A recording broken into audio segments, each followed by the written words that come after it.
Alibaba ও ৪০ চোর।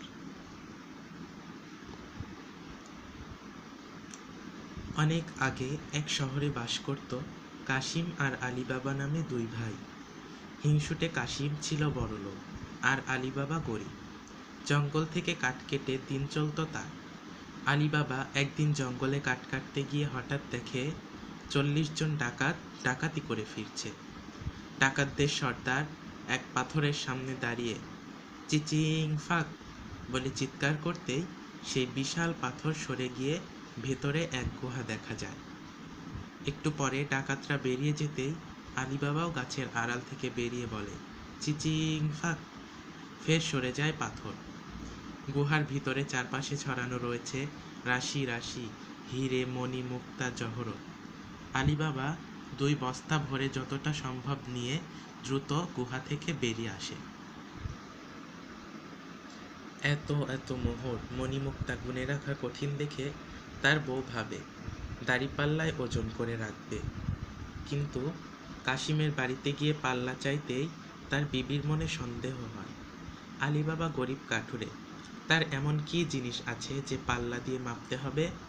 তাই সে পাল্লার নিচে আঠা লাগিয়ে দেয়। পরে পাল্লার আঠায় লেগে থাকা মোহর দেখেই কাশিম লাফিয়ে ওঠে। সে আলিবাবাকে ভয় দেখিয়ে মোহরের সব কথা জেনে নিয়েই ছুটল গুহার কাছে। কিন্তু গুহায় অত ধন দৌলত দেখে কাশিম খুশির চোটে দরজা খোলার মন্ত্র ভুলে গেল। সে চিৎকার করে বলতে লাগলো, আলু ফাঁক, পটল ফাঁক, উচ্ছে ফাঁক, কিন্তু দরজা তো তাতে খোলে না। পরে ডাকাতরা ফিরে গুহায় তাকে দেখতে পেয়েই টুকরো টুকরো করে ফেলে। পরদিন ডাকাতরা বেরিয়ে যেতেই আলিবাবা আবার গোপনে গুহায় ঢুকে আলিবাবার কাটা লাশটা নিয়ে আসে। এদিকে কাটা লাশ দেখলে লোকের কাছে গুহার কথা জানাজানি হবার ভয়। তাই আলিবাবার বাদী মর্জিনা বুদ্ধি করে শহরের সেরা মুচি বাবা মুস্তাফাকে ডেকে নিয়ে আসে লাশটা নিখুঁতভাবে সেলাই করে দেওয়ার জন্য। তারপর সবাইকে খবর দেয় কাশিম হঠাৎ অসুস্থ হয়ে মারা গেছে। এদিকে গুহায় ফিরে লাশ না পেয়ে খুঁজতে খুঁজতে এক ডাকাত বাবা মুস্তাফাকে ধরে আলিবাবার বাড়ি চিনে ফেলে।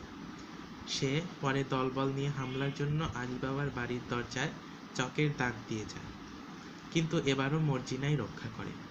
ডাকাতরা রাতে এসে দেখে সব বাড়ির দরজাতেই চকের দাগ দেয়া। তারা বাড়িটা চিনতে না পেরে ফিরে যায়। এরপর একদিন এক ব্যবসায়ী আলিবাবার বাড়িতে অতিথি হয়, সাথে তার ৩৯ পিপে তেল। তেল ব্যবসায়ী প্রথমেই জানায় সে খাবারে নুন বা নিমক খাবে না। কথাটা শুনেই বুদ্ধিমতী মর্জিনা বুঝে ফেলে গৃহকর্তার বাড়িতে নুন খেয়ে তার সাথে নিমক হারামি করবে না বলেই লোকটা নিমক খেতে চাইছে না। তার মানে ব্যবসায়ীর ছদ্মবেশে আসলে এসেছে ডাকাত সর্দার। সে আরও বুঝতে পারে তার ৩৯টা পিপেতেও আসলে তেল নেই, দলের অন্য ডাকাতরা লুকিয়ে আছে। মর্জিনা তাই প্রথমে তেলের পিপেগুলোতে ফুটন্ত তেল ঢেলে সব ডাকাতকে মেরে ফেলে। তারপর রাতের বেলা খাওয়া দাওয়া শেষ হয়ে যাবার পর নাচের ছলে কাছাকাছি গিয়ে বুকে ছুরি বসিয়ে হত্যা করে ডাকাত সর্দারকে। আলিবাবাও সব শুনে খুশি হয়ে মর্জিনাকে নিজের ছেলের সাথে বিয়ে দেন। গল্প সমাপ্ত।